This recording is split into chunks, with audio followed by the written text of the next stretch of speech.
Alright, we're back. Institutions of National Government, Unit 4, Video 12. Alright, constraints the president faces. Basically, the main idea here is there's a lot of stuff that makes it tough for the president to get stuff done. Just focusing on a couple of the most important things. He has a limited amount of time, whether you want to view that as time as in time in the day, hours in the day, or time in office, 4 years, 8 years if he gets reelected. But that definitely limits how effective he can be, as well as if there are any crises that occur during his term in office. Obviously, that's something that the president would have to deal with, so that can completely change what his focus is. President Bush, once upon a time, before 9/11, his main goal was going to be to privatize Social Security. And then 9/11 happened, and that kind of went away forever because 9/11 and terrorism became the focus of his presidency. Another constraint or limit that the president faces is that the federal government and programs can only be changed marginally, which means only a little bit. So you have a guy like Ron Paul who has a lot of good ideas about how he can limit the federal government and fix everything, but a lot of his ideas are very, very dramatic. So if he were ever actually to become president, it would probably be very difficult for him to get rid of certain things. For instance, trying to repeal laws, the president can't do that by himself. So his power by himself is limited. As a result of these various constraints, the president has to be very selective in what he tries to get done. He will be most successful getting things done at the very beginning of his term in office, which is when Obama got his Affordable Care Act passed. And once he got that passed, he hasn't been very successful in getting much else passed, because you basically can only get so many things done, so you got to choose what's most important. Another limit, this one's pretty basic, the two-term limit. So ever since FDR served or was elected 4 times, since then there's been a two-term limit, well, since the 22nd Amendment anyway, since 1951. So that limits him. All right, more importantly would be the War Powers Resolution. All right, you want to know everything about this. The idea here, its purpose, first of all, was to limit the president's ability to wage war. So it's trying to remove war powers from the president. We know that the president is commander-in-chief. Congress can declare war. This is trying to limit his ability to actually be commander-in-chief. So it says a couple things. First is that if the United States invades another country, the president must report that to Congress within 48 hours. So we invade Canada today, he has until 48 hours from right now to tell Congress, hey, by the way, we're in Canada right now, we're taking over.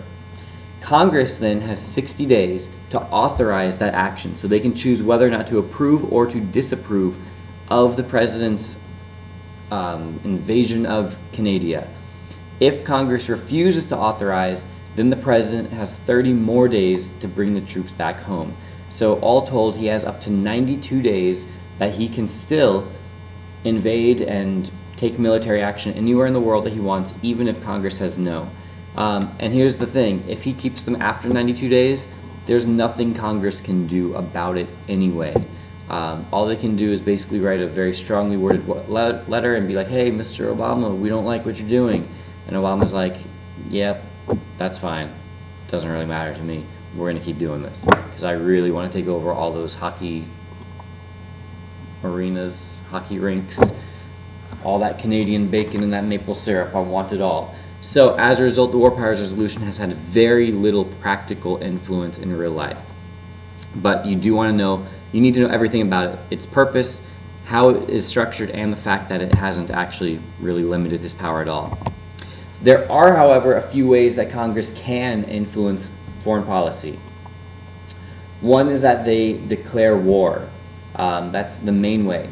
They also have the power of the purse, so they can choose to not fund a presidential action. So when the Democrats were mad at President Bush that we were in Iraq, Democrats are criticizing that war and saying how awful and unjust it was. They had the power because the Congress in 2007 was controlled by Democrats. They could have removed the funding from the Iraq war. They did not do that, however. So they have that power, but it's kind of difficult because then it sort of looks like you're going against the troops, so it's a very dangerous thing for Congress to do.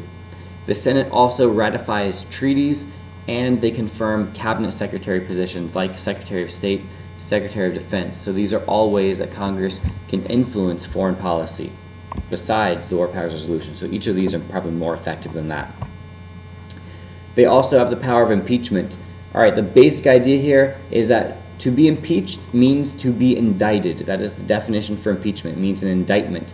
Indictment means being charged with a crime.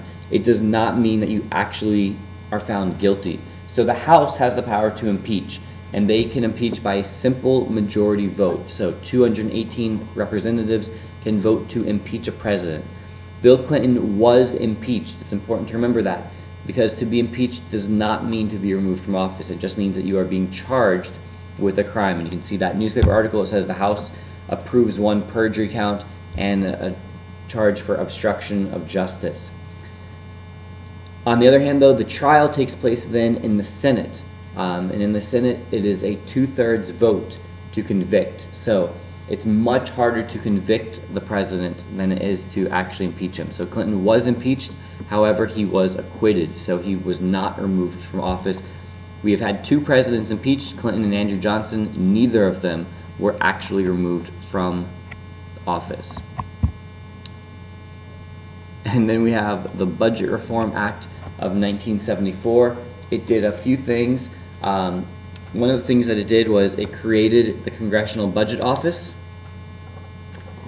and it also instituted a rule that said that the president must spend all appropriated funds. So the president was no longer allowed to impound any money. If Congress appropriated money, means they set it aside for a purpose. So if Congress appropriated $50 million for education in Florida, the president has to spend all $50 million. He could not spend only 30 and then try to save some of it. He had to spend all appropriated funds. And we have the legislative veto. This is something Congress tried to do once upon a time, again, trying to take power back from the president. This is when they would pass a concurrent resolution that would veto a presidential action. However, this was totally unconstitutional. They don't have the power to do that. Only the Supreme Court can rule things unconstitutional, so the legislative veto itself was ruled unconstitutional.